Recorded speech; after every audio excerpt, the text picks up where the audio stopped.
So I have a very special guest on the podcast today. Her name is Lori Lander, and she is my dear friend and also a certified life coach. And Lori is a woman who helps women who feel disconnected, unfulfilled, and stuck in their lives. She helps people create a new chapter filled with purposeful work, meaningful relationships, and connections for a like minded tribe. She specializes in female empowerment while uplifting women to help them realize their full potential to thrive and live vibrant, authentic lives.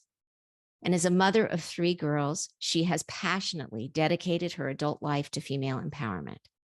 She believes that now more than ever, it's vital for women to uphold core values, embrace uniqueness, and stand in their integrity. And that is why in 2009, she founded Girls in the Know, a 501c3 nonprofit which educates and empowers preteen girls alongside trusted adults by providing them with tools to establish a strong sense of self as they mature into adulthood. And with that, I want to welcome my dear friend, Lori. Hello, Hi. I'm so excited to be here. Me too. This is For having so fun. It is. So, Lori and I, we met many years ago in our coaching program and in one of our first coaching programs together and became fast friends. And you are located in St. Louis, and I am in Maui. And yet we carve out the time almost every week to get on the phone and share best practices and talk about our business and talk about our families. And it's just been an amazing long distance friendship over Zoom. It's been wonderful. And I was so blessed for me and my family to come and visit this summer, which was wonderful to see I you all. loved it. So much fun. Wonderful. So, Lori, we are both life coaches. I'm more of a general life coach than you are. You really have a beautiful niche with women's empowerment. And I know that you love to focus on helping that, whether it's middle age or career woman, really finding the joy in her life and really reinventing, even if she has a career, stepping into her power to help increase her business or increase her joy or find that work-life balance piece. And one of the biggest things you talk about in your practice is self-compassion. Mhm. That's a huge theme. And I thought that for today's podcast, I would love to talk both about self-compassion, but also in the 5 ways you talk about practicing self-love. Yes. Yes. I'm so excited to talk about this. I talk about it with all my clients, and it is, I think, one of my favorite topics because I truly believe it is so important. But I want to start with, what is self-love essentially? And although you can look it up, and just read, how it is defined, I think that there's so many different meanings for it. I myself find self-love to be really putting myself first and appreciating myself and my self-worth and my value. And I think that that really is so incredibly important. It's something that I've learned over the years. And since learning it now, I do try to teach that a lot, try to talk about it a lot and share it with my clients and friends and family, because I believe so deeply that we have to take a pause and love ourselves first before we can love anyone else in our lives. Putting on your own oxygen mask first, as you've heard so many times before, but I think that it's true. And in this regard, it is critical for us as we go through our life to give that love to ourselves first and foremost, before, again, we can give it out to anybody else and share it with anybody. I also believe that it's the way we as women have been raised. We have been raised to, not to be, too boisterous about, our accomplishments and to kind of lay low and to help others and serve others.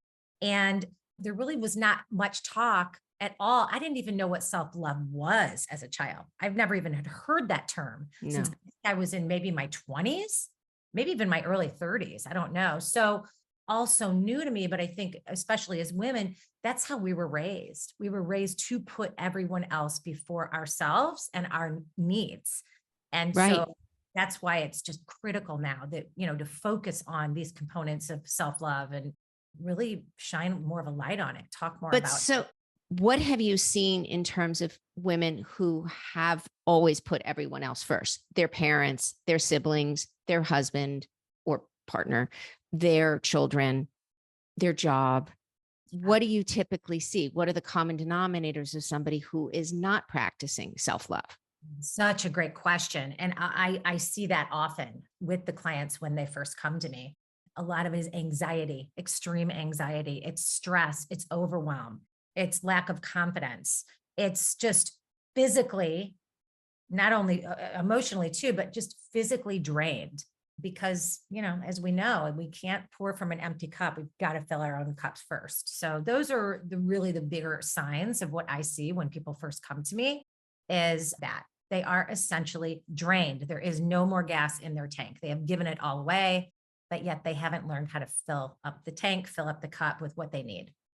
And I imagine there is great discomfort when they first learn that their homework, if you will, is to practice self-love. Like, it sounds good on paper. Oh, great, I get to practice self-love. Oh, great, I get to think about myself first. Oh, great, I don't have to put everybody else first. And then there's the fantasy of that. And then there's the practicality of shifting that gear that is so societally in our DNA, and the habit of having not practiced self-love and Sure, putting everyone else first for decades. sure. So tell me a little bit about that.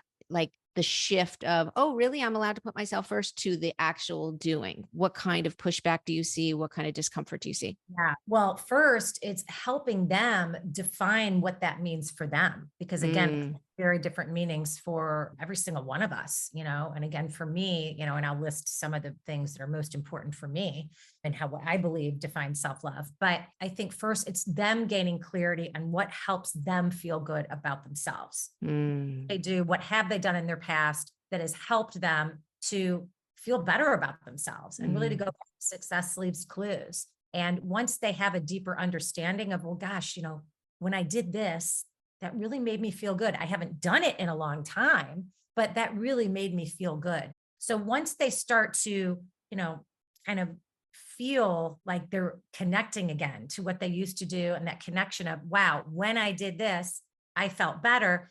That's that feeling that they get. They start to get a better understanding of what self-love actually is. And once they have that understanding, then that's where we start to make the shifts. And very slowly, it takes time. It certainly doesn't happen overnight or in one session, but for them to, start to step into that and to take baby steps, maybe even one step forward, which can be very small, and just identifying what it is that brings them joy, that's going to help them to feel better about themselves, to pour into themselves.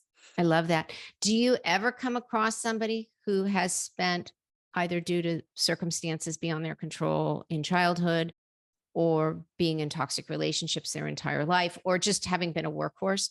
Do you ever find that somebody has no idea what brings them joy and never did? Oh my gosh, this is such a great, great question. I'm so glad you bring this up. It's so interesting. Early on in my practice, when I started doing this work, and I would start to ask, I remember one client, what brings you joy? And it was like someone staring at me like a deer in headlights. Like, Mhm, I don't even know what brings me mhm, joy. mhm, No idea. I'm so busy going and doing for my family, for my friends, for my community, with work. And that's actually a piece of what I talk about. But yes, it is very common. And so it's really important for them to really take a step back, to take a pause, and to allow themselves the time and the space again to go back in their lives to where they had that joy, to mhm, figure out what fueled them, what mhm, brought them more energy, what helped fill their cup versus what left them feeling drained, and to do mhm, more of what fills them up. But it's mhm. practice, but first starting with an awareness and clarity that it's possible. Great, great. So let's jump into it. Tell us a little bit about the 5 ways to practice self love, or that you would recommend the 5 ways to practice self Yes, love. of course, of course. Well, I think one of them that's super important that we all have heard about many times is self-care, and really ensuring, and that too is defining what self-care looks like for you. For me, I'll give you some examples, but daily affirmations, for example, I wake up every morning and I say one or two, just a couple of affirmations, starting with I am. And it really helps me kind of set my focus for the day. And then I'm able to step into it and start live by that. So daily affirmations, I recommend them. Other people call them invocations. That's a form of an affirmation, but it can be very, very powerful. Another form of self-care is gratitude. And I know that we hear that. We talk about it a ton. I know with coaching, but the reason why it's talked about so much is because it works. It works. It shifts our mind and our focus on what we're grateful for versus all of the maybe the negatives that are going on in our lives. So I think it's really important, whether you do it first thing in the morning or at night before you go to bed, but even if it's one thing a day, not only writing it down, but leaning into the feelings about whatever it is that you're talking about, whatever you wrote down that you're grateful for. Another piece of the self-care is exercise, 100%. I agree with all three of these and fantastic reminders. And the exercise piece is so crucial.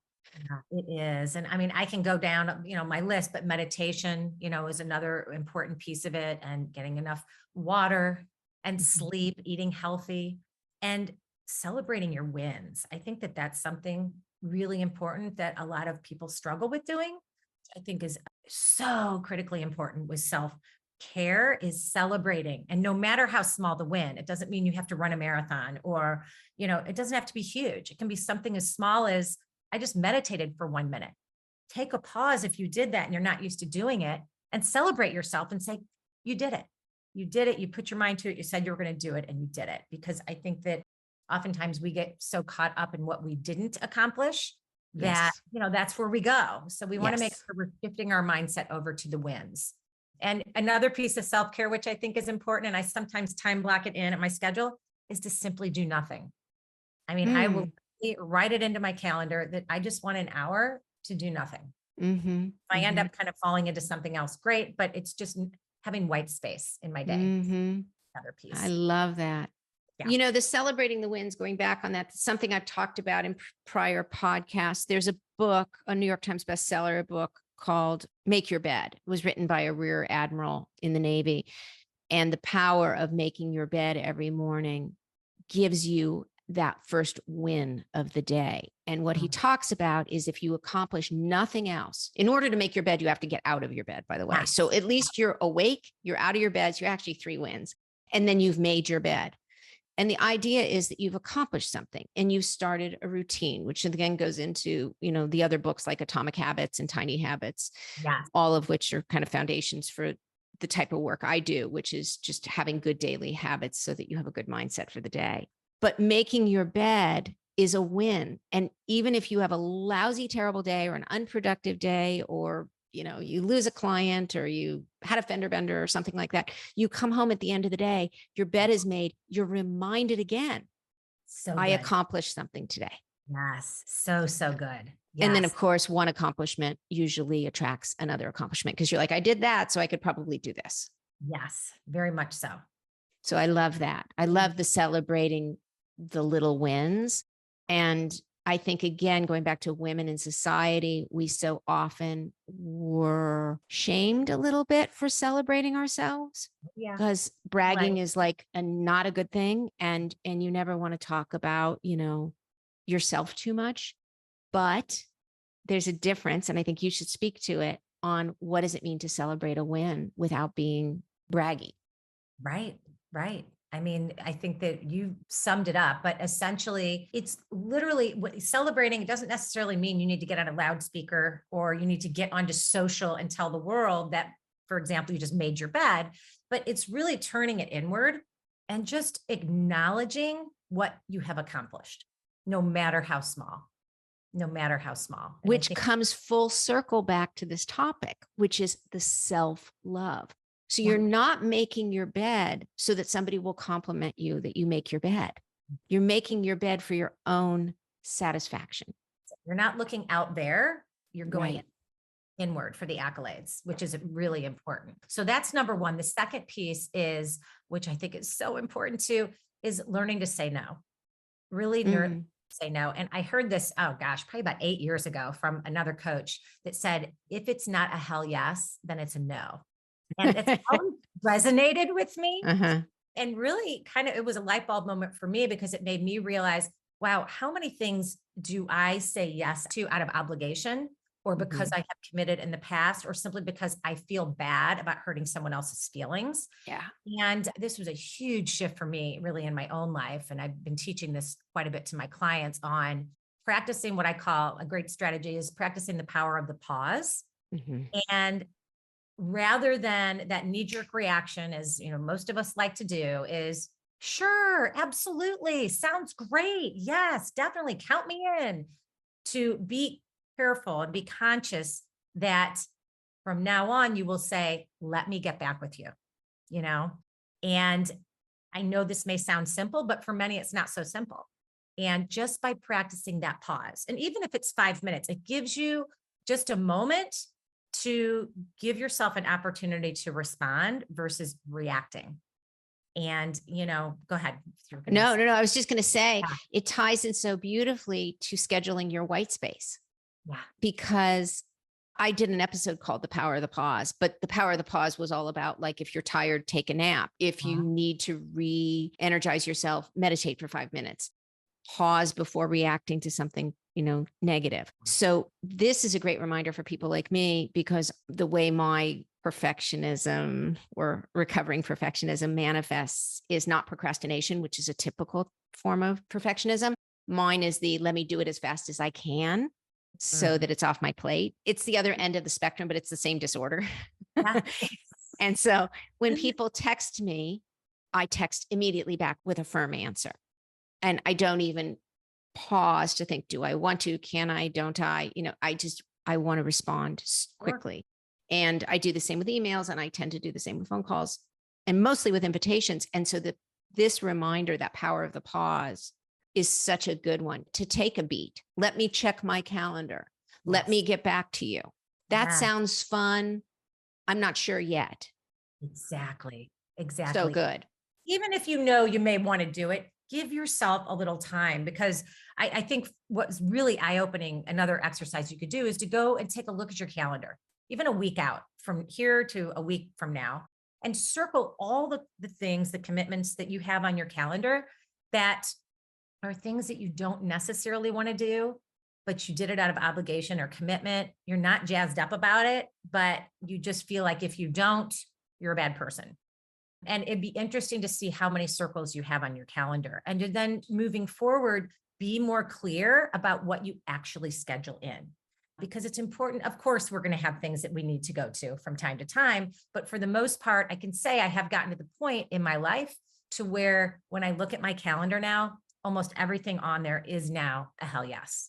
And it takes some time to get there. And it comes with a lot of boundaries, which I'm about to talk to. That's number 3, but just to be intentional with your commitments moving forward. So, so important. So good. Yeah. So So good. I know I'll jump right into number 3, which is setting healthy boundaries. I didn't know if you had any questions though before I move on. No, no, no, no. Please.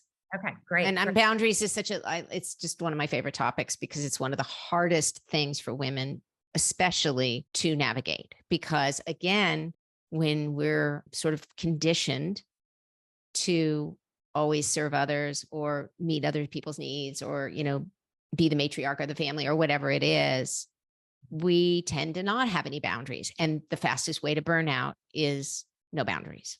That's So it. I can't wait to get into this one. Yes, it's so very true. Oh, burnout. Yes, very, very common. And not just necessarily boundaries with others, but I think also boundaries with yourself. Just getting really clear and living a more intentional life all the way around. But yes, if someone has treated you in a certain way, of course, we don't have control over their actions or how they respond, but we absolutely have control over how we choose to respond, how we choose to show up, and the boundaries that we choose to set. So if in fact it's removing ourselves from that situation to set a boundary, or what I call courageous, having a courageous conversation with that individual and saying to them, this really hurt me, laying it down and saying, if this continues, I'm going to remove myself from this situation. And the key here is though, with setting boundaries is they're not one and done. You have to continue the practice for some time before it will stick. So just kind of, take caution in when you do set it and then somebody oversteps and then you say, they're not respecting my boundaries. it's just because they haven't yet learned, and it does take some time. So remembering to practice, be consistent, to continue to remind them that, this is hurting me, it's upsetting me. So that's being boundaries with others. And then setting boundaries with yourself on Mm-hmm. your own time, on your own schedule, going back Right. up. Have I allowed self-love? Well, if I haven't been taking care of myself, I need to set a hard boundary on what I'm going to be saying yes to, going to number 2 of saying no to things. So it goes both ways, but being really clear about really defining your limits in your life. Love that. Love that. Yeah. So moving on to number 4, my fourth one, I believe is really powerful, is to do, we talked about this a little bit, but to do one thing joyful every day, Yeah. whatever that means to you. And I do believe joy is a superpower. I always have. Yeah. And it's amazing how it can shift everything by just even simply taking a moment to play with your dogs, or I don't know, sitting down and doing a jigsaw puzzle. I personally love puzzles, so that always Yeah. brings me joy. Yeah. But defining what it is that brings you joy first, but then making sure you calendar it in. Make sure you actually write it down and make sure you do it daily. Well, I would take it one step further, which is, and relish the joy when you're doing it. Because I think what often happens, and people talk about this all the time, people love that first sip of coffee a day, right? Or tea or whatever your thing is in the morning. And yet they love it. They look forward to it and they don't relish it. They rush through it, right? Instead of when you make that first cup of coffee or that first cup of tea or lemon water or whatever your drink of the morning is, sitting in the moment and having the gratitude piece for it. Yes. So Like, powerful. I'm so grateful to have this hot, wonderful, delicious smelling liquid or cold smoothie or whatever your drink is. And just taking a beat of gratitude in that I get to have this right now. Yes. And that's Yes. a joy. This podcast, which is called The Overthinker's Guide to Joy, Yeah. used to be called Joy Hunting. The premise of it was, what can you do every day in your life that might be kind of ordinary, where you can find joy and pay attention to it? Where can you hunt for joy? And so this is a great reminder of that. Thank you. It really is. And I'll add to that too, that there may be times where you physically cannot do something joyful. It just physically is not in your day for some reason, if we can't carve out time. But there is always an opportunity to at least think or write down other joyful moments, because we'll still be able to then feel those feelings, as you talked about, savoring the moment. Those feelings will come right back. So if you can't physically do it, hopefully you can every day. But if you can't, to just simply sit in that, remembering the cup of coffee, and it will elicit those feelings. So it's very possible, a good reminder. And then the fifth piece is one of my most favorite topics, is self-compassion. And I think that's such an important form of self-love. Cannot stress it enough. And I really believe that showing compassion towards yourself, although can be challenging at first. I know at first it was for me. It felt a little funny, but so critically important. And for those of you who aren't quite sure how to show yourself self-compassion, a great example is to imagine that a friend or a loved one is suffering, and you go to them and you talk to them with just love and care and love on them, and give them whatever it is that they need in that moment. And then you take whatever it is that you said to that person in a time that you're struggling, you take everything that you said and you turn it inward and you say it to yourself. Is a great example of providing self-compassion for oneself, especially in a time of struggle, so that we're acknowledging our feelings, that we're not stuffing them, that we're there for ourselves. So such an important part of self-love. And there is an amazing book that I recommend that I loved. I learned a lot from. I know, Jackie, I had turned you on to it. Yeah, I was just going to say, you gave me one of the best books on self-compassion, but tell everyone else. And written by the pioneer of self-compassion, Dr. Kristen Neff. There is a lot in the book. So what I tell clients is to take from the book what speaks to you, and leave the rest in the book, because there's a lot there. There are some golden nuggets that, for me, and I know for many of my clients, have been game changers. So I strongly recommend it. The name of the book by Dr. Kristen Neff is Self-Compassion: The Proven Power of Being Kind to Yourself. And I highly recommend getting that book, whether it be Audible or otherwise, but really a great read. Great read. Yeah, you recommended that to me when we first met years ago. I've read it twice and it is quite dense. And yet, like you said, there's just so many nuggets in it. And you really do have to just take out the pieces that you love and kind of own them. And that was my first introduction to that concept of self-compassion. And I loved it. And I'm grateful to you for that book recommendation. Of course. So good. So these are my five ways to practice. Of course, there are many other ways. So I think it's important for all of us just to take pause and figure out, what does self-love mean to you, and figure out what are practices that you can put into place daily that are going to help you pour into yourself to give you that love, to really help you to appreciate yourself and to value yourself and all your self-worth and worthiness that you have. What is the return on investment, if you will, of practicing self-love? Such a great question. Such a beautiful question. So your ROI for practicing self-love, there are actually a lot of benefits to it, but what I've found is mindfulness, really, really leaning into mindfulness. I think it definitely helps in relieving stress and anxiety and overwhelm. I think those are really the three big ones that I've found that really help quite a bit with myself and my clients. And really pouring into yourself, giving yourself what it is that you truly need, so that you don't feel that feeling that we've all had, where we feel that feeling of depletion. Mm-hmm. Fills you up, so Mm-hmm. that you feel energetic and you Mm-hmm. feel like whatever's coming your way, you're able to handle it. And I also feel like it really helps tremendously with resilience.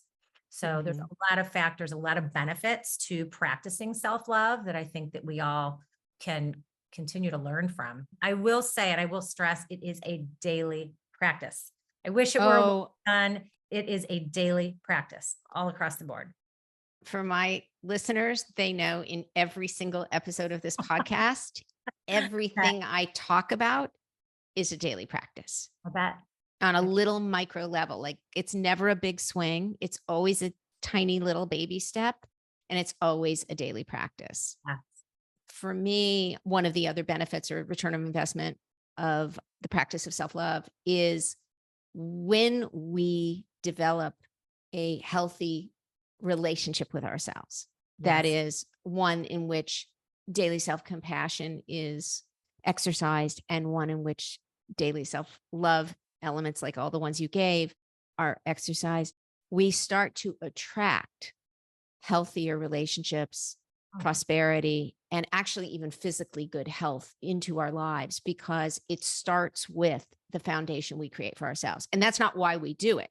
You don't practice self-love so that you can then get external reward. I believe it's an ancillary benefit. You can't possibly have true success. You might have money, you might have relationships, you might have elements of success, but true success starts with a foundation of self-love. very much so. Oh my gosh. I mean, I couldn't agree with you more. Greater happiness, greater relationships all across the board, and just overall, really impacting your overall well-being, I think is tied very closely with practicing self-love, I agree. loving I on agree. yourself hard, right? Exactly. Lori, this has been so much fun. As always, I love talking to you, and I love hearing, your philosophies and your coaching techniques. I mean, I've heard them so many times, and yet every time I hear them again for the first time, and I'm reminded, oh yeah, I got to practice that. I forgot that one. So thank you for sharing these. Thank you for coming on the podcast today. I adore you. And I think that so many people will benefit from hearing this. And it might be for their first time, it might be for their thousandth time. And yet it's always a good reminder to hit the reset button and go into this daily practice of self-love. So thank you for sharing this with us today. You're so welcome. It was my pleasure, and I truly enjoyed being here. Lori, tell us how people can get in touch with you if they want to start working with you. Of course. So the best way is via email, Lori, Lori, at lorilandercoaching.com. You can also visit my website, lorilandercoaching.com. Perfect. And you work with one-on-one clients, women of all ages, and anyone looking for more joy, more empowerment, more peace, more success in their life. You got it. Thank you. Love it. All right. We will talk soon and I'll see you later. Okay.